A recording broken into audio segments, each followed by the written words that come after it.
Welcome back to Pastor Plek's podcast. I'm so glad all of you are joining us live here the day after the Michigan Wolverines defeated Washington Huskies in a decent game last night. And we're not just going to talk about football. We're going to talk about Exodus. But before we get in, we have a Michigan Wolverine fan here in studio with us today, none other than Machine Gun Nick. Go Blue! There just went the speakers. Oh, man. Sorry, everyone. Listen. Someone's pumped up. Yeah, someone's pumped up. Cody, what do you, Cody from the Cody Sparks Band, tell us about how you feel about his enthusiasm. It's fine. See my hat? No, I took my other hat off. Never mind. It's fine. I'm a Rangers fan, so I feel him. It's good. Yeah. Do you even remember the last time Michigan ever won? No. Exactly. They were like 93, and 96. I was like, Was it like Desmond Howard or something? 96. or 96. Yeah, I was like in high school. Oh yeah, I forgot you're old. Yeah. All right. Yeah. So, Cody? How'd you feel about UT's performance against Washington? P. Jr. was on fire, and clearly that wasn't the same quarterback last night that played Texas. So He's it's referring one to of those Penix, deals- by the way. Yeah. Yeah. It's one of those deals where that always happens, where everybody plays lights out, Against Texas. and then He was just and average. then he was average. Yeah. I was like, man, it seems like his draft stock just went Down. a little bit. Right. Yeah. I mean, Last week he was like number one pick. easy. Yep. And then this week you're like, God, or was Michigan that good? Michigan could have been that good. They just ran the ball all over Washington. Correct. And I even said on last week, I was sitting there and I was like, man, when Alabama and Michigan game, Michigan had so much pressure on Alabama's QB that I was like, man, maybe Michigan's D-line's that good. They were good. that good. They were that So, good. I don't know. They were awesome. Penix was definitely rattled. The big question is how many of Michigan's teams going to come back next year? That is a big question because we're looking at Plek Corum, number 2, the running back that's just excellent. Might be leaving. J.J. McCarthy, we're not sure if he's going to be there or not. So it's like a numbers game, right? Who's going to come back? It was a great game, though. I just want to say thank you, Michigan. Go Blue. And Oh, boy. it's been 30 years since we've had that, you know? Yeah. All right. Good for you, though. Good for you. All right. Let's move on to what we're really here to talk about. The Lions. The The Lions-Cowboys game. Uh-oh. Lions Cowboys. Is that this week? No. They played. No, that was where the yeah. ref had to step in and Yeah, save Cowboys the beat 'em, right? Cowboys. Yes, they did. Yeah, Sure did. it wasn't even close. It was very close. No, I don't even think it was close No, at all. it was very, there was very no close. close calls. There was there was no extra points that they like. What? They still had 2 more times after that. They still couldn't do it. In, I'm so, just saying. Could have kicked the field goal and tied it. Yeah. Why? Or extra point. Why not? Why did they not do Well, that? yeah, extra Bad You- coaching. You know, all right, well, let's get back to Exodus. Let's get back to Exodus We've been now. talking about Exodus chapter 20.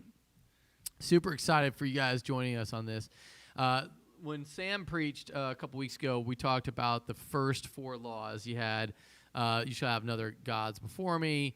You shall not make any graven images. Do not take the Lord's name in vain. And you will keep the Sabbath day holy.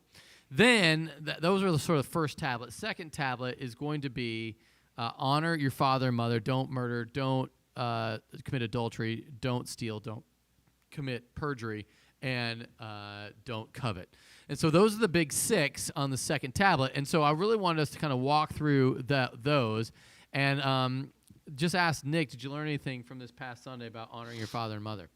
Well, yes. I have a very difficult relationship with both of them, coming from childhood and then into adulthood with my mother, most recently. And so it was the boundaries thing, like where we don't have to be friends, we don't have to be, I don't have to call you all the time and seek your advice and do exactly what you say, but I am going to honor you as you are my parent, and what that looks like. And I really think that was great because you don't know how many people are in that situation and won't talk about it. Yeah, there's a lot of estranged adult children of parents that they don't have a relationship with, and how do you honor your parents when there is a sense of love lost? In fact, parents can go and do dark and evil things, but how do you honor? God calls you to forever honor your father and mother, but that doesn't mean you need to trust them. It doesn't necessarily mean you need to do a lot of things. And so I think for a lot of people that may have been hurt by that, just understanding the honoring part is essential. How many do you think there are? Very many people, and maybe of course the answer is yes, but how do people sort of go forward when they don't have love from father and mother? I think that is a challenge that I think that we've sort of experienced and seen. And what we said, that ends up happening when you're not nurtured well. That's when anger really steeps up in your heart. Have you ever seen that? Oh yeah, my 20s, 30s, beginning of the 40s. Yeah. Yeah. All right, that's good. All right, so yeah, let's talk through this real quick. I think for me, when we looked at honor your father and mother, we said, what does it mean to teach that? And so there had to be somewhere in the Bible where God would say, what does it look like to kind of convey this information? Well, Proverbs 13:1 says, fathers, don't neglect your instruction. Or, the wise son doesn't neglect his father's instruction. So it was assumed that a son would be instructed by his father. And I think that was huge. And so we said that instruction was sort of like one of the just baseline. And then Proverbs 13:24, this is a classic one that gets a lot of pushback from modern people. It's the one who spares his rod hates his child, but the one who loves his child is diligent in disciplining him. And so, in other words, what we say is like there's love and discipline that's also involved with instruction. So so let's just talk that through. But then also make sure we don't leave this one out. Ephesians 6 says, fathers, don't embitter your children. Don't discipline them so much without any love or nurture that you cause them to become bitter. Mm-hmm. So what we said is that if you have instruction and love, but no discipline, then you have end up having a kid that is spoiled. But if you spare the rod, spoil the child, no discipline. If you have parents that give instruction but no discipline, then they're spoiled. Which everyone spare the rod, spoil the child. And then if you had a kid that has no instruction but has discipline and love, then what you have is sort of an erratic kid, but they end up being lost.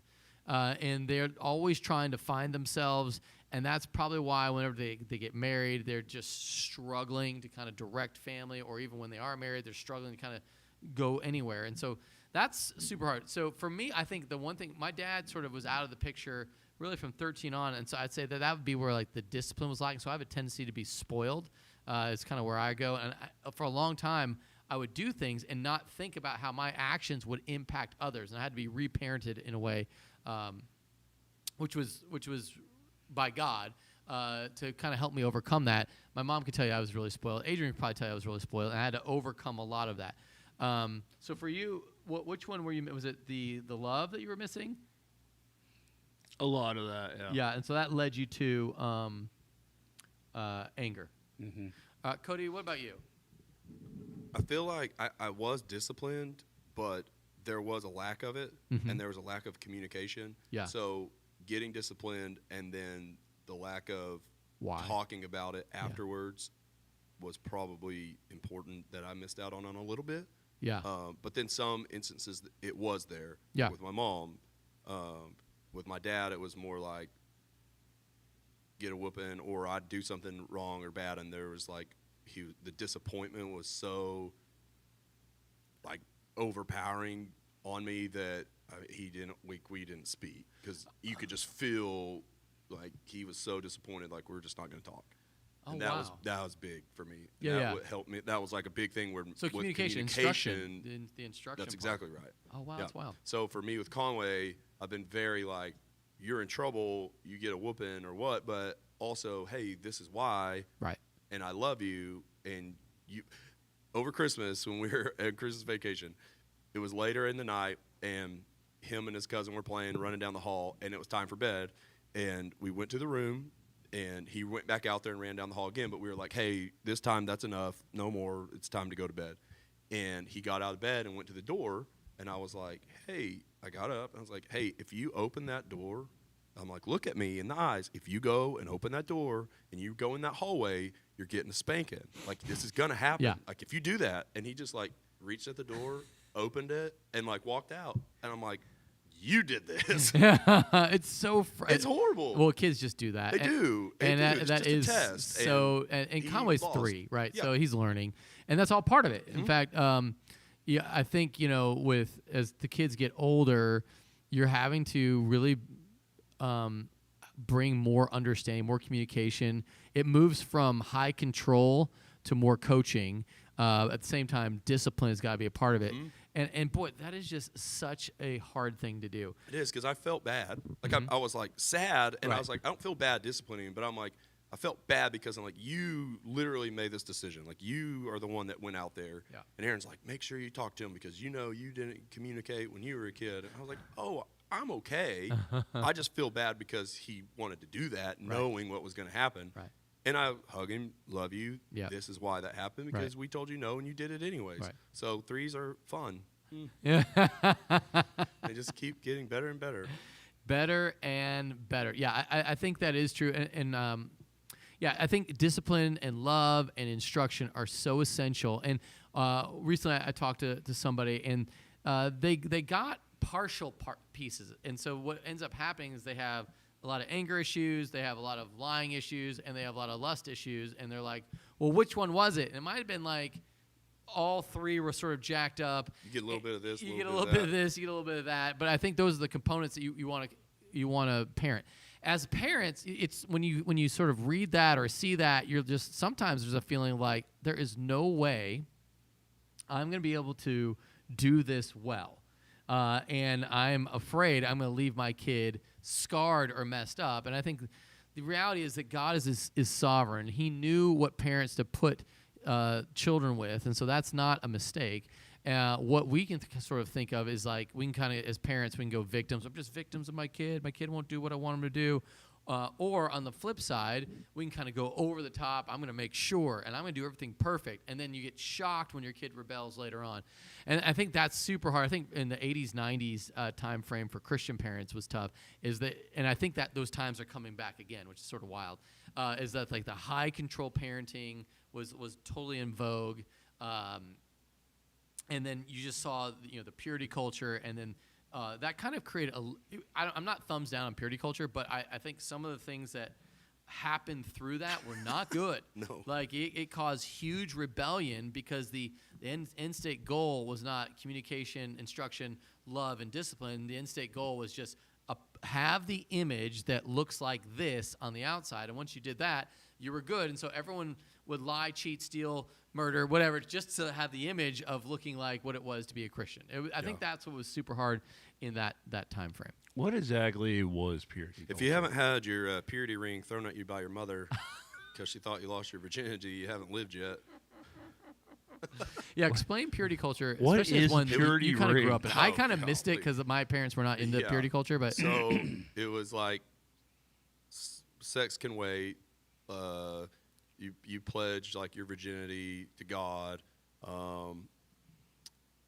That kind of, oh man. Now I'm trying to think back, and all these like memories are going up. I mean, there was What the Joshua Harris. I was trying to book, think of all the. There was I Kissed Dating Goodbye. Yeah, there were know. so many different ones of it, but basically it was just like sex can wait till marriage, and you would pledge make an agreement with God that you would wait, and then they would give you like you go through this course, and then they give you a purity ring that was you wear that ring, and when you get married, you take that ring off and put your wedding ring on, and this just says, you're waiting. So it, in many ways, it was awesome, and I think the heart behind it was so great. I think what happened, and correct me if I'm wrong. I think our culture now, I've already had the sex talk with my 10-year-old, 8-year-old, 6-year-old, and my 4-year-old. As soon as he understands, don't look at private parts, don't touch private parts, like that. He understands that reality. We haven't gotten to like. We haven't gotten to don't hit other men in private parts yet. Right. Yeah. Gosh. Yeah. Yeah. Anyway, so what happens with that is because there wasn't conversation that was as ubiquitous as it is today around the things of sex and boundaries in sex. I think back then all it was like, we've got to put this ironclad rule because clearly everyone's having babies out of wedlock. This is a mess when you do something. But they didn't have any instruction or of training to go alongside it. And, it was very hard and didn't feel very grace-filled. And so, although clearly the people that wrote the material, I'm sure back then, although Joshua Harris is apostate now and doesn't believe in God and got divorced and it's a complete disaster. But he was kind of at the forefront and probably be the poster child for what happens when there is no grace involved in instruction. So one of the things I tell my kids, especially because porn is ubiquitous, and so he's in 5th grade and he goes to public school. And so kids talk about porn all the time. And I go, listen, do not look at that. But if you do, tell me. Because if you tell me, I can pray for you. We can start the healing process. There's no anger involved. I know the temptation is huge, but if you look at it, it is going to wreck you. And so on the one hand, I want you to fear God enough that you wouldn't do that because it's for your own good. On the other hand, I want you to understand that you come to me with the problems. Don't run from me. Yep. And because one of the things that as kids get older, the things you want to train is run to the Father, God. Don't run away from him. Because what happens, usually when people have like a bender on a Saturday night, they're thinking, I got to stay as far away from church as possible. But what we want people to do is run to the Father, not away. So, how do you think about that, Machine Gun Nick? Keep all my benders on Friday. No, I'm kidding. No. No, that's absolutely that's absolutely correct because, as you know, in my life, it's gotten bad, and I've learned to lean in, probably doing everything like I usually do the hard way, which is, I tried running and it didn't work. So yeah, leaning in is the better way to go, and it's blessed me. It's got many times over, and just try not to have benders all the time. That's right. That's good. And the more you lean in, the less you're gonna find out you don't want that in your life. Right. Which is what I thought was insane because I was like, there's no way I'm not gonna want to go drinking with the boys all the time. No, like I go and do it, and I'm like, this doesn't feel. I gotta go. Nice. That's one of my favorite stories from our men's group, and one of my guys I pushed so hard on, just come, don't run from it, run to him. Yep. I was like, he's already chasing you. You're good. Don't run from it. Right. Just run to it, and I would just be like, just come to church. It's okay. Yeah. Well, we went out all night. It doesn't matter. Just show up. Come on. Show up. You're loved. We want you here. They're going to get something when they're here. If it's like a 2-liner from you or if it's worship or something, they're going to get something from being here. But my favorite is one of the guys came after a bender, and I went in the bathroom, and this certain person was throwing up in the bathroom at church. And I was like, I'm so glad you're here. Yeah, way to go. Don't care. Good job. Yeah, sweet. And he had ended up telling me that was one of the most important Sundays that he ever came here, and he got the most out of it. So, yeah. So let's go back to the purity culture thing, and not that I'm again anti-purity culture, because I think the heart was right, the execution was probably poor, but I think this thing of a standard that's really good and holy and righteous is kind of what we want to be aiming for always with children and with even as grown men. But you are a proxy for God as a parent. And I think I talked about that a little bit. And what that means is you are standing in the place of God. You are the tangible expression of who God is and the way he loves us. And what happens, I think in the boomer era, they didn't talk about feelings. They were products of World War II veterans for the most part. And in an age where image was everything, I feel like probably many of you are way too young to know this, but Andre Agassi back in the day for an Icon camera or whatever, image is everything. And that was that, he couldn't have said boomer more than that. And I think what happened is that when the purity culture came, they thought we need this because clearly there's people that are doing the wrong thing. And so then what happened is the response to was this knee jerk, which was the right correction in terms of instruction. But what happened is they didn't communicate both love and truth. Correct. Grace, truth, mercy, truth. And I think when you do that, that's what scars kids from church, because they're like, all they care about is the whatever. And no, we care about you. And when you're not trained on how to communicate that, you go silent treatment because you don't want to say anything because you're going to say the wrong thing, so you say nothing. And what that communicates when you say nothing is that you are bad in the doghouse, and that's not good. And then what ends up happening is, so that you never have to suffer that again because you're not getting the instruction, you end up lying, or you end up like sort of getting lost in who you are because you don't know firmly, rightly, or wrongly what happened. And even dads that are like over the top with lectures and instruction, it was helpful to kind of know where you stood. And you may not have recognized the truth of it in your teenage years, but when you hit 25, you sort of like lean onto that stuff. Yeah. And that's why it's important to never give up on instruction, love, discipline, because you don't know, because God's word doesn't return void. But for the most part, parents, your word doesn't return void. Kids remember the hurts from like when they were 7, but they also remember the loves.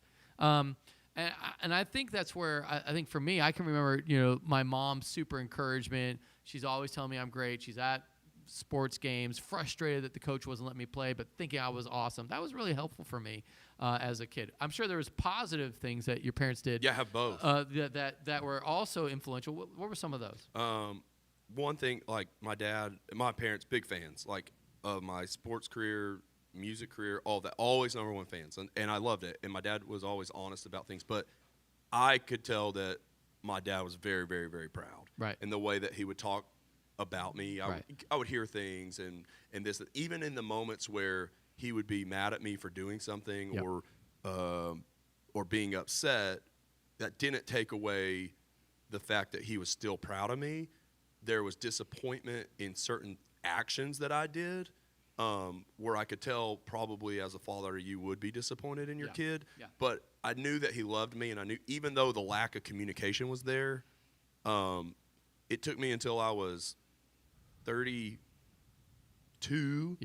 to realize that I had like an issue and like these heart wounds from when I was a kid, and communication and why I didn't communicate, and figuring all of these things out and going through hours and hours and hours and hours of therapy to realize, oh, shoot, okay, as a kid, this is why I hid things, and this is why I put things away and didn't have communication, and now I realize how important it is. So for me, that was a whole, circle of, oh, okay, this is that. And even now with my parents, I'm like, if something happens, I'm like, hey, we're talking about this. Like, we have to. Like, if you don't want to, I'm sorry, but we're going to talk about it. Yeah, and I think for me, sometimes the silent treatment aspect of things, that affected me.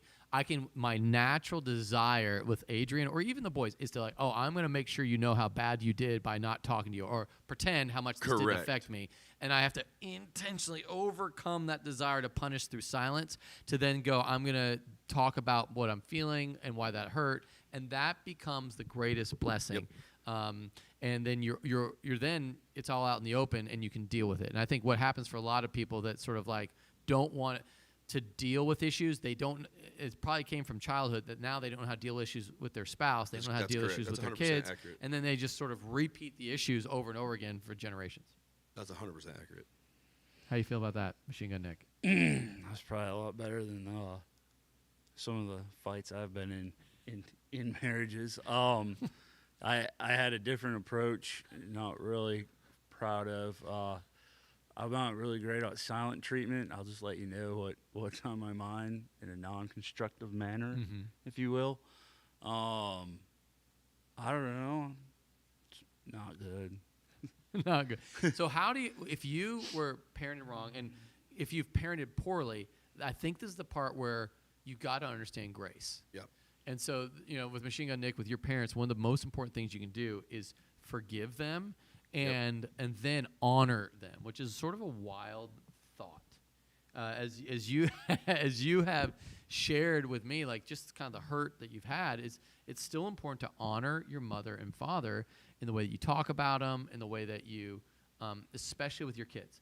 And so what's sort of wild about this, like my dad passed away 13 years ago now, and one of the things I do is like I'll say, hey, Jet, you look just like my dad, and he was really great at this. Now, there's also some not so great parts about my dad, and I'll say like, I'll share with the kids, but like the best thing is like you've got some of the best attributes of me, and you got some of the best attributes of my dad. You also have some of the cruddy attributes of me, and I want to correct that. And being open about the stuff that's in you, that's sort of dark, they'll say like, oh, that's in me too. And it's wild to be that open and honest in your communication and instruction, which then allows your kid to be empathetic as they learn how to relate to you. Anyway, all that to say is like I want grace to go up the family tree as grace came down in the spiritual family tree to you through Jesus. And so I think that's part of the thing that I think I've been watching you work on. Yeah. It's difficult because we're talking things that, you say forgive, and you're like, you tell people you forgive them. There's still heart. You still have heart wounds. You still have Right. And then and I don't even, this is kind of embarrassing. I don't know what right looks like, right? Yeah. So like my mom's mad at me right now, and part of it has to do with she thinks I talk to my dad more than her. And I might, like, as far as 2 to 3 conversations a year ago on the phone. Or, or when I do go up there, I stay at his place. Well, that's because I have a key to his house. He's just like, here, whenever you're up here, stay here. And he doesn't care where I go. I'm a grown-up, right? But then, so now she's mad, and that's part of it, I know. And then, yeah, and... Well, I love this. So how do you think we can heal this? Because I don't think you can fix her, but you can fix you. bingo. And the way that you can fix you is this is where Jesus on that second half of the sermon, I talked about the Sermon on the Mount, Matthew 5:21 all the way through, I think it's 48. And what he does is he lays out, if someone wrongs you, go and right them, in other words. So if someone strikes you on the one cheek, offer them the other. So in other words, because of the salvation you have from Jesus, call your mom again and make yourself vulnerable to being struck on the cheek again. Now, that doesn't mean you need to if she crosses a boundary, then you're like, hey, I think you're having some time that you need to process this. That hurts me when you say that, but I love you, and I want to try to keep doing this. Bye. And then you call her again, and you try, like, the next week, you keep calling. That's how you can sort of move the needle back from, like, we don't communicate and we just assume everybody hates each other, to I'm able to communicate my love for you, and I'm going to be doing something that I'm going to be vulnerable to you, but have a boundary so where you don't control my life. See, the where God wants us to get is where we're completely free from the control of our parents, which is why our parents' whole life, they should be instruction, love, discipline, which makes us feel empathetic, trained, and confident so that we're ready to leave and cleave. That's the whole point of it. So when your mom or dad has opinions about your marriage, or opinions about your parenting, you can say, hey, I really appreciate those opinions, and I'll take them, duly noted, but I'm going to go this direction, and I'm totally okay with that. That's where you have a boundary. That sounds very corporate America. But it is corporate in the sense that if someone has a disagreement with you, the thing that's great about corporate America, they still know how to manage civilness. But family, you're able to say, that hurt me.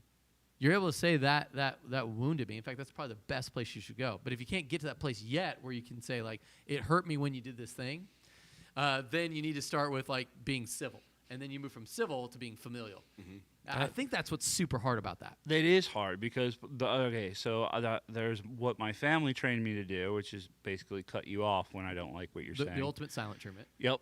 And then there's what I want to do, which is you don't like the monster I am, well, you didn't apologize when you created him. So, I mean, that's two ways of that's probably not going to work out. Yeah, that doesn't. Well, in general, that will keep getting what you're getting. Yeah. But so if you like what you're getting, then keep doing what you're doing. But when Jesus saved you, Nick, here's the cool part. He gave you a new heart, and he gave you a new parent. And so the Father loves you perfectly and then instructs you with his wisdom, disciplines you with the conviction of the Holy Spirit, and forever loves you also with the Holy Spirit and his word and everything else. Like the family of God is around you to encourage you and said, run to him, not away from him. And so that's what you do have in God's parenting. So now your parents probably don't have that. They probably just living out in limbo, just trying to figure out life. And so the greatest gift you can give them is your presence. And that might just be through, hey, I feel like I'm called to be a preacher. Hey, I feel like I'm called to serve this church. And it's been an incredible experience for me. And one thing we know about being a parent, as you're a parent as well, right, is that whatever your kids are excited about, you want to hear about it. You love your kids. And so I think there is a part of that where I think even though she might be angry, you don't get angry because you don't care. You get angry because you do care. Because if you didn't care, you wouldn't even pick up the phone. You'd be apathetic. But when she picked up the phone, she didn't know who I was. I know, and you're holding on to that, and I understand that, and that's hard. And I think that's where you say, hurt me when you... Hurt people too. Hurt people. And so I'm not saying that you need to go and, like, bare your soul, but the part where you're going to have her strike the other cheek is you call her again and just say, hey, Mom, I want to check on you and just tell you I love you. Or something along those lines to see how you're doing. Need anything? Kill them with kindness. Kill them with kindness. And then you'll put burning coals on their head. Does that make sense? Yeah. It's hard. It is hard. But that's the instruction from God. Holy Spirit will convict you. Love will always be here to catch you. Wheels I are might have spinning. to try that because I wasn't able to call her this holiday season. I just couldn't do it. It might be time to call her. All right, so this is going to be an action point for Machine Gun Nick. Check back in here next week. We'll see if he called his mom. Okay. Nailed it. Wow. Well, hey, thanks everybody for watching. And make sure you like, share, and subscribe. And you're going to want to know what Machine Gun Nick does next week. So make sure you tune in again. We'll go live again next week as we find out the true story with Machine Gun Nick. So from our house to yours, have an awesome week of worship. Go Blue.